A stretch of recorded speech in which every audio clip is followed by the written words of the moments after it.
जय Hind and hello guys, स्वागत है आपका आपके अपने YouTube चैनल ज्ञानदेह होस्ट में। और इस वीडियो में मैं आपको बताने वाला हूं नॉर्थ वेस्टर्न रेलवे यानी कि NWR अप्रेंटिस ऑनलाइन फॉर्म 2024 के बारे में, जो कि आपकी नई भर्ती निकाली गई है और इसके अंदर आपके 1791 पोस्ट निकाले गए हैं। इस वीडियो के अंदर आपको बताया जाएगा कि कौन लोग इसमें अप्लाई करने के लिए एलिजिबल है और कैसे आपको इस फॉर्म को स्टेप बाय स्टेप भरना है। तो वीडियो को आपको पूरा देखना है और उसके बाद में अगर आपके मन में कोई सवाल कोई डाउट रह जाए तो आप कमेंट के माध्यम से पूछ लीजिएगा। अब चलिए गाइज शुरू करते हैं। अगर आपने अभी तक वीडियो को लाइक शेयर नहीं किया, वीडियो को लाइक शेयर कर दीजिए और अगर आप चैनल के ऊपर नए हैं तो चैनल को सब्सक्राइब करके बेल आइकन ऑन कर लीजिएगा, क्योंकि जब तक ये वैकेंसी का प्रोसेस कंप्लीट नहीं हो जाता तब तक आपको इसके समय समय पर सभी अपडेट दिए जाएंगे। उसके बाद में गाइज जो लिंक वीडियो के डिस्क्रिप्शन में दिया हूं ये आप ओपन कीजिए। इसको ओपन करने के बाद आपको जानने को मिलेगा कि 1791 पोस्ट है और आप लोग इस फॉर्म को यहां पर 10 नवंबर से 10 दिसंबर 2024 तक भर पाएंगे।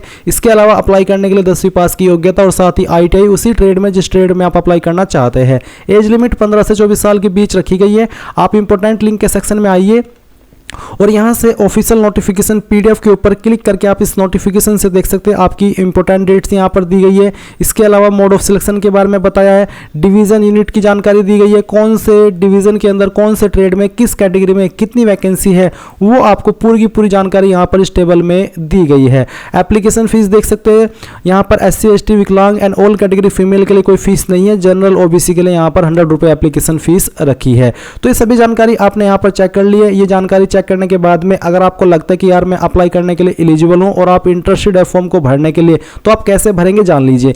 यही इंपॉर्टेंट लिंक के सेक्शन से आप अप्लाइंग ऑनलाइन लिंक ओपन करेंगे, आपके सामने वेबसाइट आ जाएगी। यहां पर आने के बाद में आप न्यू रजिस्ट्रेशन इसके ऊपर क्लिक करेंगे, फिर आपके सामने वाला इंटरफेस आ जाएगा। अब गाइज यहां पर कैंडिडेट नेम में जो भी आपका नाम 10th के सर्टिफिकेट के अंदर है वो सेम नाम आप यहां पर लिख देंगे। फादर नेम आपका यहां पर जो भी है वो आप लिखेंगे। इसके बाद में आप यहाँ पर आपकी माताजी का नाम एंटर करेंगे एंड ये एंटर करने के बाद में आप आपका जेंडर सेलेक्ट कर लेंगे। इसके बाद जो भी आपकी डेट ऑफ बर्थ है वो आप यहाँ पर सेलेक्ट कर लीजिए, पहले ईयर फिर यहाँ से आपका मंथ और फिर यहाँ से डे, तो आपका डेट ऑफ बर्थ आ जाएगा। कास्ट कैटेगरी आपकी क्या है, SC ST OBC जनरल जो भी है वो आप यहाँ पर सिलेक्ट कर लीजिएगा। इसके बाद आप यहाँ पर देखेंगे डिसेबिलिटी स्टेटस यानी कि क्या आप विकलांग है, अगर हाँ तो यस, नहीं तो आप नो करेंगे। मैंने यहाँ पर कैटेगरी रैंडमली ST से सिलेक्ट किया ताकि कोई फीस पे ना करनी पड़े और आपको पूरा प्रोसेस बता सकूं। और इसके बाद गाइज आप देखेंगे एक्स सर्विसमैन स्टेटस, तो अगर आप एक्स सर्विसमैन है तो यस कर दीजिए, नहीं तो आपको नो करना है। फिर आते हैं board exam authority, name 10th standard यानी कि आपने 10th कौन से बोर्ड के द्वारा की है, आपका इनमें से जो भी बोर्ड है वो सिलेक्ट कर ले। अगर आपका लिस्ट के अंदर 10th का बोर्ड नहीं है जहां से आपने 10th की है तो आप एनी अदर सिलेक्ट करके यहां पर इसको छोड़ सकते हैं, नहीं तो आपका जो बोर्ड है वो आप बोर्ड सेलेक्ट कीजिए। फिर बताइए कि किस साल के अंदर आपने आपकी जो 10वीं है वो पास की थी, वो आप यहाँ पर एंटर कर दीजिए। ये एंटर करने के बाद में आप देखेंगे 10th मैट्रिकुलेशन रोल नंबर यानी कि 10वीं का जो रोल नंबर था वो आप यहाँ पर एंटर करेंगे। इसके बाद में ईमेल आईडी आपकी क्या है वो आप डालेंगे, उसको दोबारा डाल करके कंफर्म ईमेल आईडी में कंफर्म कर देंगे। आपका मोबाइल नंबर डालेंगे, मोबाइल नंबर को भी दोबारा डाल करके वेरीफाई कर देंगे। फिर आप यहाँ पर एक पासवर्ड बनाएंगे, पासवर्ड आपका कैसा हो उसका एग्जाम्पल आप देख लीजिए। बेसिकली पासवर्ड के अंदर इंग्लिश का कैपिटल लेटर, मैं आपको एक डेमो दे करके दिखाता हूँ कि किस तरह का पासवर्ड बनाना है। इंग्लिश का कैपिटल लेटर, स्मॉल लेटर, कोई स्पेशल कैरेक्टर, साथ ही आपको डिजिट का इस्तेमाल करना है। तो कुछ इस तरह का पासवर्ड आप बनाएंगे, उसको दोबारा डाल करके वेरीफाई कर देंगे।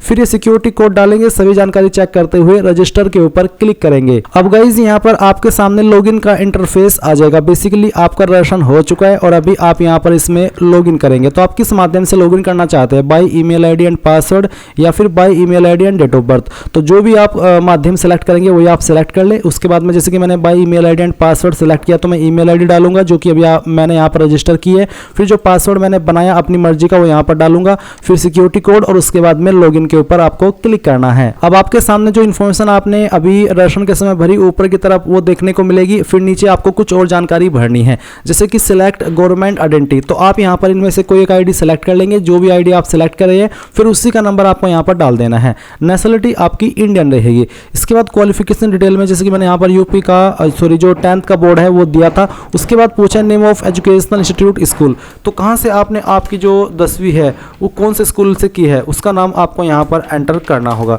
तो इस तरह से आप यहाँ पर ये एंटर करेंगे। एंड देन यहाँ पर है मैक्सिमम मार्क्स इन 10th, तो मैक्सिमम मार्क्स क्या थे वो आप डाल देंगे और उसमें से कितने नंबर आपको आए थे वो आप यहाँ पर डाल देंगे। परसेंटेज आपकी ऑटोमेटिकली कैलकुलेट कर ली जाएगी। अब आते हैं सिलेक्ट क्लस्टर यूनिट, तो आप कौन से यूनिट के लिए अप्लाई कर रहे हैं, इनमें से जिस भी यूनिट के लिए आप अप्लाई कर रहे हैं वही आप यहाँ पर सिलेक्ट कर लीजिए आपकी चॉइस के अकॉर्डिंग। उसके बाद में ITI पास्ट रिलेवेंट ट्रेड, कौन से ट्रेड में आपने ITI की है वो ट्रेड आप सिलेक्ट कर ले। फिर एप्लीकेशन फॉर ट्रेड, तो जिस ट्रेड में आपने ITI की है उसी ट्रेड में आपको अप्लाई करना होगा। एंड देन किस साल के अंदर पास किया वो साल आप यहाँ पर एंटर कर देंगे, तो जिसके अंदर भी की है वो आप यहाँ पर डाल दीजिएगा। फिर सर्टिफिकेट नंबर बताने, चाहे वो NCVT के द्वारा जारी हो या फिर SCVT के, वो आप यहाँ पर डाल देंगे। Date of passing date of certificate issuing, माफ़ी चाहूँगा, तो कब आपका सर्टिफिकेट इशू हुआ था वो डेट आप यहाँ पर सेलेक्ट कर लेंगे। एंड उसके बाद में मैक्सिमम मार्क्स इन ITI क्या थे, मैं एग्जांपल के लिए नंबर फिल करके दिखा रहा हूँ, दोनों ईयर के आपको भरने होंगे यहाँ पर। फिर उसमें जो नंबर आपको आए थे वो आप यहाँ पर डालेंगे एंड देन परसेंटेज आ जाएगी। फिर आपको आपके इंस्टीट्यूट का नाम देना है जहाँ से आपने आपकी ITI की हो, और फिर यहाँ पर आपको नीचे आकर के आपके एड्रेस की इन्फॉर्मेशन देनी है। तो यहाँ पर गाइज आपका एक तरफ है कोरस्पोंडेंस एड्रेस यानी कि परजेंट एड्रेस और दूसरी तरफ है परमानेंट एड्रेस। तो पहले आप परजेंट एड्रेस भरेंगे, जैसे कि हाउस नंबर लोकेलिटी की है वो आप यहाँ पर लिख देंगे। विलेज, स्ट्रीट, टाउन कौन सा है वो आप यहाँ पर डालेंगे। सिटी आपकी कौन सी है उस सिटी का नाम आपको यहाँ पर एंटर कर देना है। फिर आपको यहाँ से आपकी स्टेट सेलेक्ट कर लेनी है। उसके बाद में आपका जो डिस्ट्रिक्ट है वो डिस्ट्रिक्ट आप सिलेक्ट कर लेंगे। आपका जो पिन कोड है वो भी आपको यहाँ पर डाल देना है। अब अगर आपका परजेंट और परमानेंट एड्रेस एक ही है तो आप इस बॉक्स के ऊपर टिक कर दीजिएगा, अगर अलग है तो अनटिक करके अलग से अपना परमानेंट एड्रेस भर दीजिएगा। अब आता है अपलोड फोटोग्राफ एंड सिग्नेचर, जो फोटो का साइज है वो आपका 20 से 70 KB के बीच में रहना चाहिए और फॉर्मेट आपका JPG का होना चाहिए और कलर फोटो हो। तो चूज फाइल के ऊपर क्लिक करें, जहां पर भी आपकी फोटो फाइल है सिलेक्ट करें, ओपन करें, इस तरह से फोटो आएगा। फिर आपको यहाँ पर आपका जो साइन है वो भी अपलोड करना है, तो साइन की फाइल आपको यहाँ पर सिलेक्ट कर लेनी है एंड देन फिर उसको यहाँ से ओपन कर देना है। तो चलिए मैं यहाँ पर ये फाइल सिलेक्ट करता हूँ, ओपन करता हूँ, तो इस तरह से आपका साइन आ जाएगा। सही जब तक सही शो ना हो तब तक आप उसको दोबारा अपलोड कर सकते हैं। फिर आप यहाँ पर टिक करेंगे and then save and continue इसके ऊपर क्लिक करेंगे। अब गाइज आपने जो भी जानकारी शुरू से लेकर अभी तक भरी है वो आपके सामने है, आप एक एक करके सभी जानकारी चेक कर सकते हैं। अगर आपको लगे कि यार कोई जानकारी गलत हो गई है, किसी में कोई स्पेलिंग मिस्टेक हो गई है, तो आप यहाँ पर उसको एडिट एप्लीकेशन के ऊपर क्लिक करके एडिट कर सकते हैं, नहीं तो आप यहाँ पर डिक्लेरेशन के ऊपर टिक करेंगे एंड देन आप यहाँ से सेव एंड कंटिन्यू कर देंगे। सेव एंड कंटिन्यू करने के बाद में आप देखेंगे व्यू एडिट एप्लीकेशन फॉर्म, यानी कि अभी भी एक आपके पास एक और ऑप्शन है अपने फॉर्म को चेक करने का, एडिट करने का अगर गलती हो गई है। अगर आपने एक बार लोक एप्लीकेशन फॉर्म कर दिया तो फिर आप अपने फॉर्म के अंदर कोई मॉडिफिकेशन या करेक्शन नहीं कर पाएंगे। तो पूरी तरीके से श्योर होकर के लोक एप्लीकेशन फॉर्म पर क्लिक करना है। जैसे ही मैंने इसके ऊपर क्लिक किया तो फॉर्म सबमिट हो गया, और क्योंकि SC ST के लिए कोई फीस नहीं इसलिए यहाँ पर पेमेंट करने का कोई ऑप्शन नहीं आया। जनरल OBC कैंडिडेट के सामने यहाँ पर पेमेंट करने का ऑप्शन आएगा, जब वो अपनी एप्लीकेशन फीस जमा कर देंगे तब जाकर के वो अपने फॉर्म का फाइनल प्रिंट आउट ले पाएंगे। तो आप यहाँ पर प्रिंट फॉर्म के ऊपर क्लिक जैसे ही करेंगे तो ऑटोमेटिकली आपके मोबाइल या PC के अंदर, कंप्यूटर के अंदर PDF फाइल आपके एप्लीकेशन फॉर्म की डाउनलोड हो जाएगी। आप उसको सेव रख लीजिएगा और बाद में प्रिंट करा लीजिएगा। इस तरह से गाइज आप लोग north western railway apprentice online form 2024 को भरेंगे। आई होप ये प्रोसेस आपको पसंद आया होगा। कोई सवाल कोई डाउट रह गया हो किसी भी जानकारी को लेकर के तो आप कमेंट के माध्यम से पूछ लीजिएगा।